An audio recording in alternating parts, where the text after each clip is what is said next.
Assalamualaikum warahmatullahi wabarakatuh.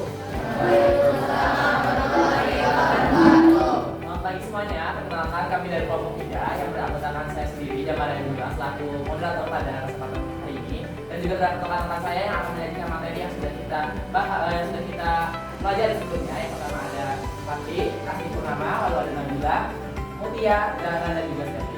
Di sini kita akan mempresentasikan proyek studi kami mengenai kasus korupsi dari proyek iklan Bank BJB yang ada di Jawa Barat. Langsung saja kita masuk ke dalam pemaparan berikutnya. Yang pertama ada siapa, apa, di mana, yang namanya siapa. Siapa yang menjadi tersangka utama dalam kasus korupsi dan naikan Bank BJB, yaitu mantan Direktur Utama Yudi Renaldi bersama sejumlah pejabat, dan pihak agensi iklan seperti Widi Wartono dan Anteja Mulyatana. Terus yang kedua ada apa? Apa bentuk tindak korupsi yang dilakukan dalam kasus dana iklan Bank BJB, yaitu dengan memanipulasi laporan LPJ iklan dan membuat sebagian kegiatan iklan fiktif sehingga terjadi kelebihan pembayaran dana. Terus ada di mana? Di mana praktik korupsi dan dana iklan ini dilakukan, yaitu dilakukan di lingkungan PT Bank BJB, khususnya dalam pengelolaan dana dan promosi iklan. Selanjutnya ada mengapa para pelaku melakukan manipulasi dana iklan di Bank BJB.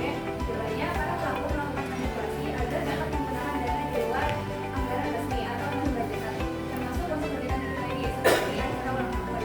Yang kedua ada bagaimana cara para pelaku melakukan korupsi dana iklan tersebut. Jawabannya, mereka menggelembungkan jumlah dan nilai kegiatan iklan dalam laporan, menggunakan agensi yang ditunjuk tidak sesuai prosedur, lalu memanfaatkan dana lebih untuk kepentingan umum. Selanjutnya ada solusi untuk rakyat. Yang pertama adalah lebih paham soal uang publik, tetapi bagaimana dana daerah digunakan dan awasi penggunaannya kemana anggaran tersebut digunakan. Yang kedua, ikut mengawasi jika ada pembangunan, misalkan laporkan jika ada dugaan kecurangan ke KPK atau lembaga yang terkait. Yang ketiga, pilih pemimpin yang bersih, utamakan integritas, bukan popularitas, karena sekarang banyak pejabat-pejabat yang hanya menjabat sebagai karena populer jadi diangkat sebagai pejabat. Yang keempat, dukungan hukum yang tegas.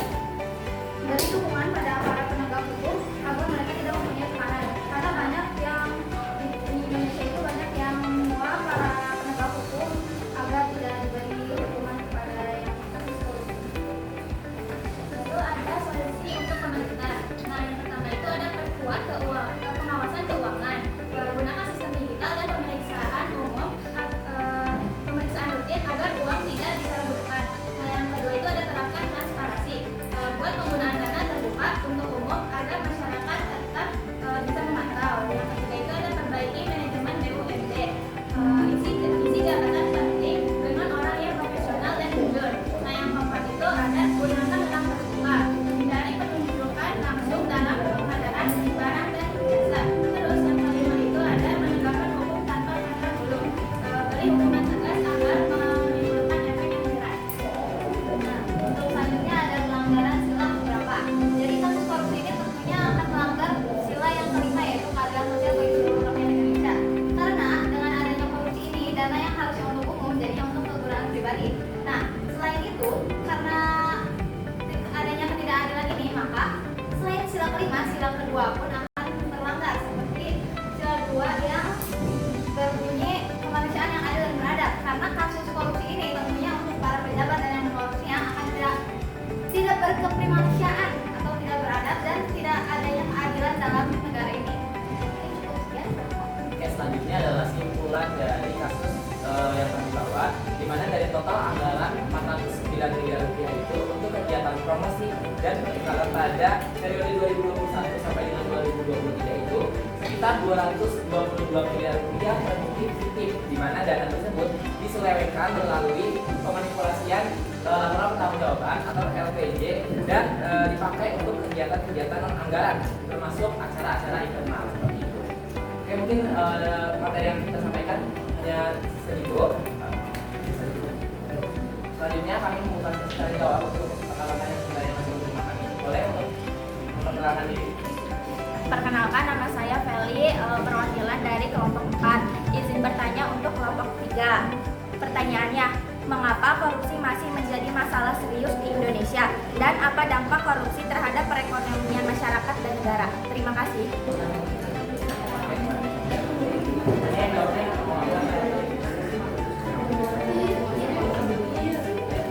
Oke, kita latihan untuk baik. Akan menjawab pertanyaan mengenai ini, kenapa korupsi masih merajalela di Indonesia sendiri dan apa dampaknya terhadap masyarakat dan juga negara itu sendiri. Yang pertama, menurut kami, kenapa korupsi masih ada dalam Indonesia, terutama kadang yang melakukan korupsi itu adalah pihak-pihak dari pemerintah itu sendiri. Di sini pemilihan yang ada di Indonesia itu baik di tingkat DPR, DPRD ataupun di bawahnya kayak itu sebagai kepala desa dan sebagainya, itu masih dalam bentuk pemerintahan sendiri dipilih terhadap popularitas yang ada, di mana di situ masyarakat masih memilih pejabat-pejabat yang tidak melihat latar belakang terlebih dahulu, entah itu apakah memang visi-visi pejabat itu baik ataupun ada hal-hal yang memang seharusnya bisa dibanggakan dari paslon tersebut, tapi malah masyarakat Indonesia sering melihatnya dari popularitas yang ada, baik itu artis ataupun sejenisnya. Lalu dampak dari adanya korupsi ini terhadap masyarakat juga, yang pertama dalam pembagian uang atau wisata yang ada itu masyarakat juga selalu merasa karena ada kekurangan ekonomi yang ada, dan juga selanjutnya untuk negara itu sendiri pastinya sangat terasa, di mana di sini pasti korupsi yang ada itu akan merugikan keuangan negara itu sendiri, seperti itu. Terima kasih.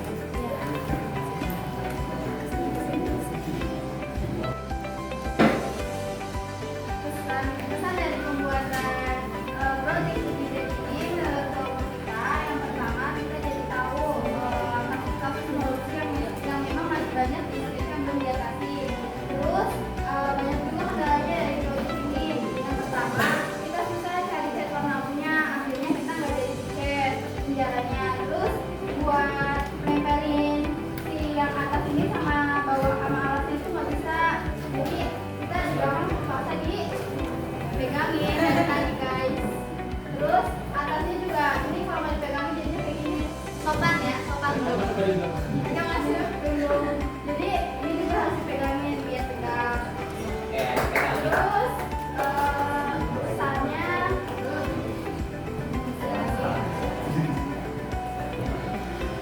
kita jadinya belajar tentang kasusnya lebih dalam sih. Biasanya kan kita cuma mendengar kasusnya aja ya, jadi kita sekarang jadinya belajar korupsi kayak wah ternyata oknum seperti ini gitu ya. Ini itu pesan-pesan Pesan dari kami, dari waktu kami mengenai pengerjaan tugas pada proyek kali ini. Untuk sekian dari kami tutup. Wassalamualaikum warahmatullahi wabarakatuh.